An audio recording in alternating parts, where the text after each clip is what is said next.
All right, Happy New Year, everyone. Another day, another episode of Journey with Attorney Jonry.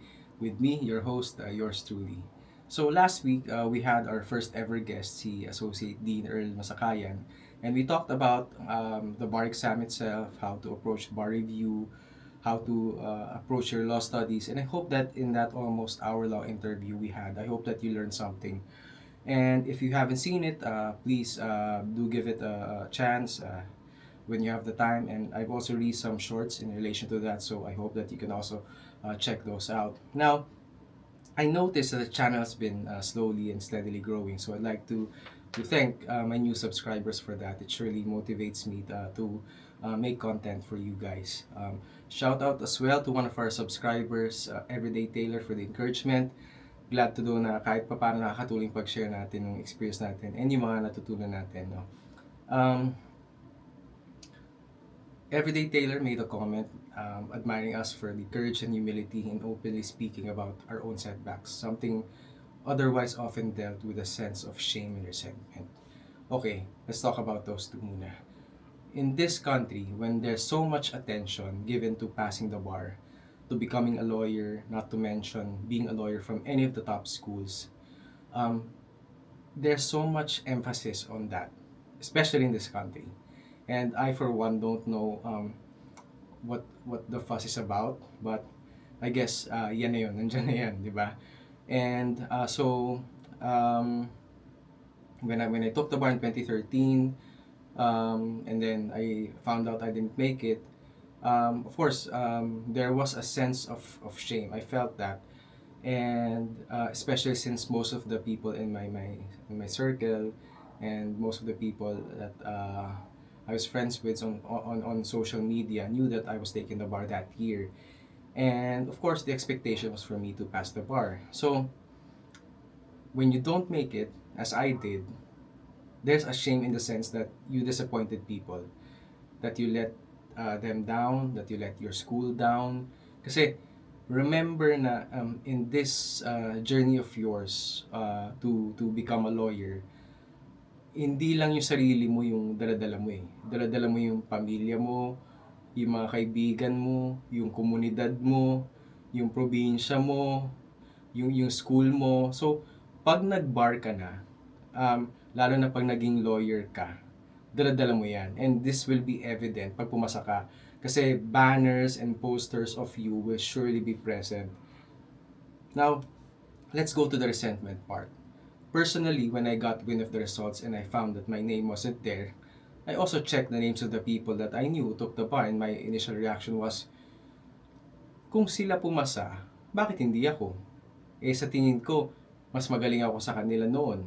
Mas masipag, mas magaling magsulat, mas matalino. So, alam mo yung pakiramdam na mas deserve ko to eh. Bakit sila? Bakit hindi ako? And if you've been on the losing side of taking the bar like I was, if you see how people celebrate when they pass the bar, especially on social media, on TV, at that time on TV pa, if you see the emotion, just imagine what it feels like for those who don't make it. It is literally the highs of the highs and the lows of the lows. So at that point when failure hits you, it hits you hard, it knocks you out, it basically sucks. You just want to disappear. That's the emotion. So, how do you rebuild yourself after going through all these things? How do you pick up the pieces after failing the bar? For me, what I did was I disappeared. I shut off communication from the entire world. I deactivated my social media. I went on a vacation with my family. And after a few months, I decided to just hold off on taking the bar again. It was only after several years and after much soul searching that I decided to retake it. But that's another story in itself, no? Would I recommend doing what I did? Of course not. Hanggat maaari, if hindi nyo na mapagdaanan yung pinagdaanan ko, which was the long route to becoming a lawyer, wag na. And that's why we're here. That's why we have this channel. So for me, Rebuilding oneself begins with accepting where you are now. You're basically in a ditch, but you can get yourself out of that ditch by realizing that you're in one now, and that there are a lot of things holding you back, such as what we talked about kanina, shame and resentment. I'm here to tell you na there's no shame in failing the bar. And as for those who passed, please, by all means, give them their props. Give credit where credit is due. Congratulate them. Sincerely, of course, no? But kasi for all you know, they genuinely put in the time and the effort into passing the bar. And most importantly, it was probably their time. Your time will come too. And there's an article by Tony Parsons in GQ magazine, which was published several years ago, that I read from time to time, sort of to put me back in center whenever I'm feeling down or whenever I'm going through failure in other matters. No, I'll share that link to that article in the description box below. So Tony Parsons wrote this interesting piece on failure, and that piece has been saved in my computer ever since. And there are parts in that article that I'd like to quote because I feel these parts capture the moment perfectly, the feeling of failure, the one you're feeling now. So according to Tony Parsons, in the school of hard knocks, genuine grinding failure, the kind where people wonder what happened to you, and so do you, is like a double first from Oxford. Surviving failure makes you a man. It makes you run twice as fast as the competition. It makes you twice as hungry.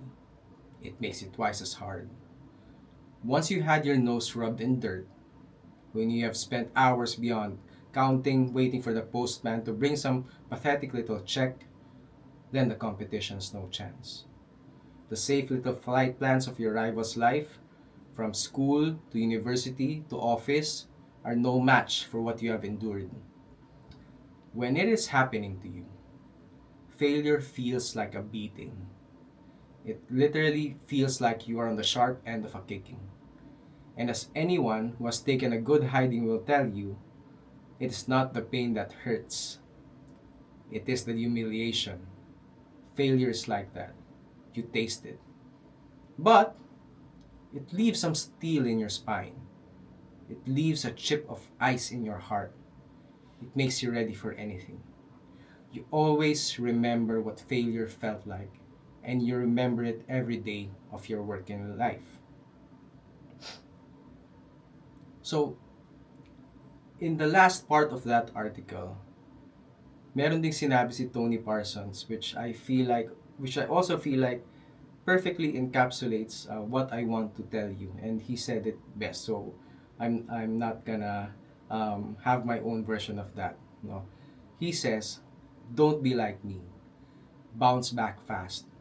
Expect failure to hit you hard somewhere along the line. Embrace failure. Make it your greatest ally. Because at the very moment they all think you are finished, your success is assured." That's it for now. Happy New Year.